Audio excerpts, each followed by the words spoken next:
রাজনৈতিক মাঠে আবারও দেখা গেল চমকপ্রদ রদবদল। সিরাজগঞ্জের উল্লাপাড়ার হাটিকুমরুল ইউনিয়নে আওয়ামী লীগের অঙ্গ সংগঠন শ্রমিক লীগ থেকে সরাসরি জামায়াতে ইসলামীতে যোগ দিয়েছেন একসময়ের প্রভাবশালী শ্রমিক লীগ নেতা ইউসুফ আলী। এই ঘটনাকে ঘিরে স্থানীয় রাজনীতিতে তৈরি হয়েছে তীব্র আলোড়ন ও আলোচনা। সিরাজগঞ্জের উল্লাপাড়া উপজেলার সলঙ্গা থানার হাটিকুমরুল ইউনিয়ন শ্রমিক লীগের সহসভাপতি ইউসুফ আলী এখন হাটিকুমরুল ইউনিয়ন জামায়াতে যোগ দিয়ে ২ নং ওয়ার্ডের প্রচার সম্পাদক হিসেবে দায়িত্ব পালন করছেন।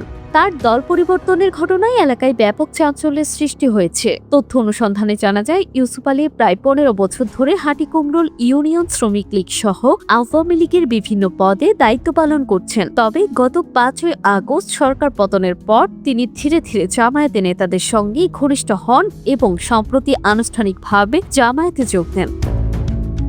এ বিষয়ে ইউসুফ আলী বলেন, আমি হাটিকুমরুল ইউনিয়ন শ্রমিক লীগের সহসভাপতি ছিলাম, এখন আমি জামায়াতে যুক্ত হয়েছি। তিনি আরো বলেন, দলটির সাংগঠনিক নেতারা পলাতক থাকায় এখনো পদত্যাগপত্র জমা দিতে পারিনি, তবে শিগগিরই দেব।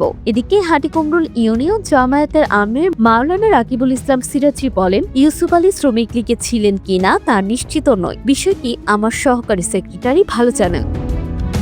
সহকারী সেক্রেটারি মাওলানা নজরুল ইসলাম জানান, ইউসুফ আলী আগে থেকে জামায়াত করতেন, বর্তমানে তাকে ইউনিয়ন জামায়াতের ২ নং ওয়ার্ড প্রচার সম্পাদক হিসেবে দায়িত্ব দেওয়া হয়েছে।